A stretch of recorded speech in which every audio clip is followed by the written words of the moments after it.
여러분, 안녕하세요. 오늘 이 자리에 함께 해주셔서 고맙습니다. 혹시 요즘 주변에서 이런 말 들어보신 적 있으십니까? 아이들 다 키우고 나니 이제는 남편이랑 더는 못 살겠다. 평생 참고 살았는데 이제는 내 자유를 찾고 싶다.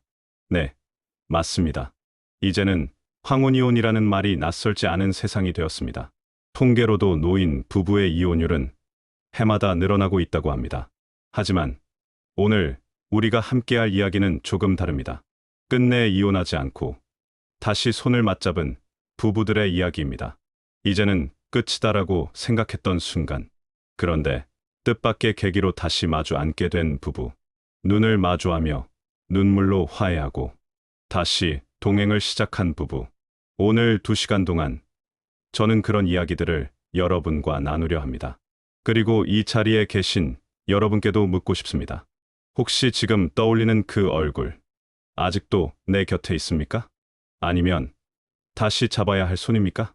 사실 갈등은 사소한 데서 시작됩니다. 밥상에 왜 또 그 반찬이야? TV 소리 좀 줄여. 당신은 하루 종일 왜 말이 그렇게 많아? 내가 즐겁게 보겠다는데 왜 잔소리야? 작은 말들이 쌓이고 쌓여 결국 마음에 벽을 세웁니다. 한 할머니는 이렇게 고백했습니다.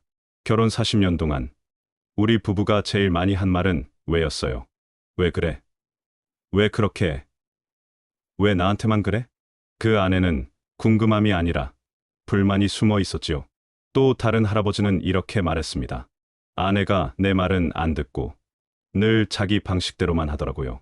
그러니 목소리가 커질 수밖에 없었죠. 사실 원수라서 그런 게 아닙니다. 오히려 너무 오래 함께하다 보니 낯선 사람에게는 하지 않을 말도 가족이기에 함부로 던지게 된 것입니다. 여러분도 그런 경험 있으시죠? 가끔은 나도 모르게 내 배우자에게 너무 거칠게 말해버린 순간, 그리고 뒤늦게 후회하는 순간, 지금 잠시 그 장면을 떠올려 보십시오. 그리고 깊게 호흡을 해 보십시오. 어떤 부분은 다투다 결국 이렇게 했습니다. 한 달만 떨어져 살아보자. 아내는 작은 원룸을 얻어 나갔고 남편은 혼자 집에 남았습니다. 처음에는 해방감이 컸습니다. 잔소리 듣지 않아도 되고 밥도 대충 차려 먹으면 되고 TV도 마음대로 볼 수 있었습니다. 그런데 시간이 흐르자 텅 빈 집이 낯설게 다가왔습니다. 밥상에 혼자 앉아 숟가락을 드는 순간 이상하게도 밥맛이 없었습니다. TV를 보는데 웃음이 나도 함께 웃어줄 사람이 없었습니다.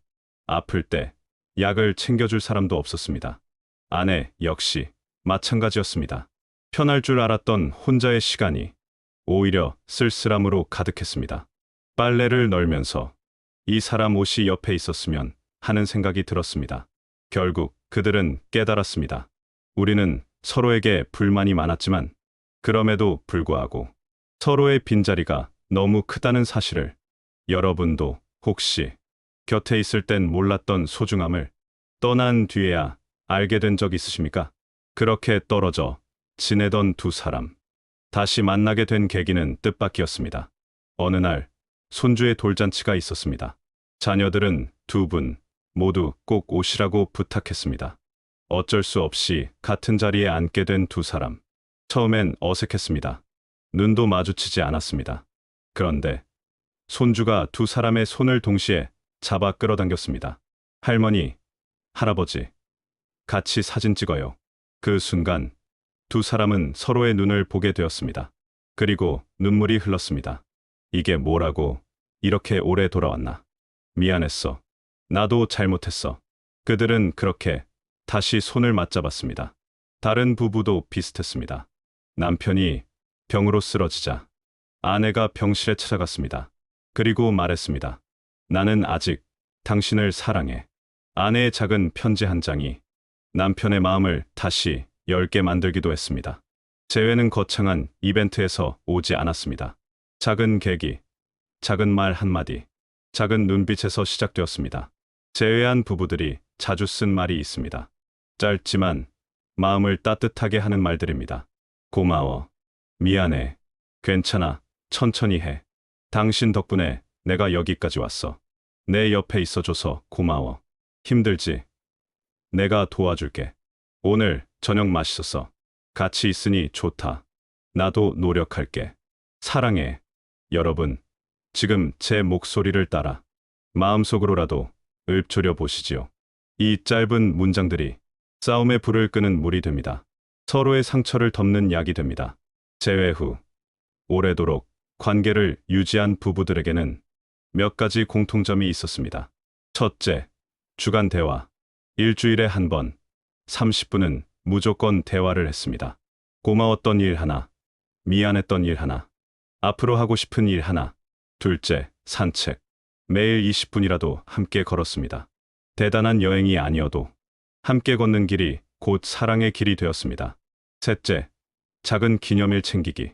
결혼 기념일, 생일, 심지어 처음 만난 날, 작은 케이크 하나라도 함께 나누었습니다.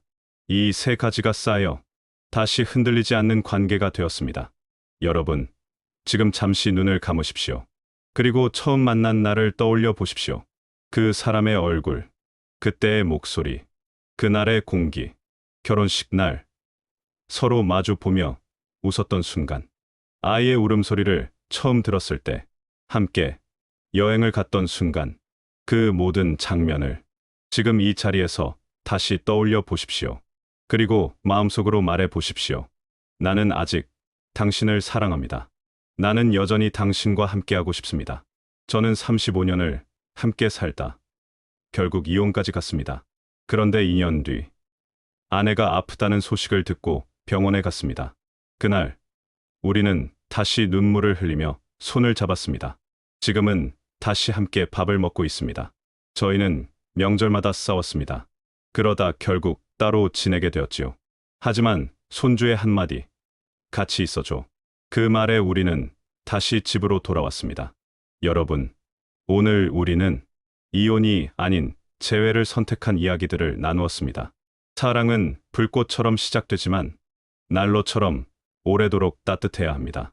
오늘 이 영상을 보신 여러분께 부탁드립니다.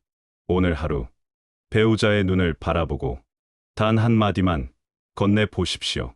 당신 덕분에 내가 여기까지 왔습니다. 그 한마디가 앞으로의 30년을 다시 함께 걷게 할지도 모릅니다. 오늘 함께 해주셔서 감사합니다. 여러분의 후반전은 지금 이 순간부터 다시 시작됩니다.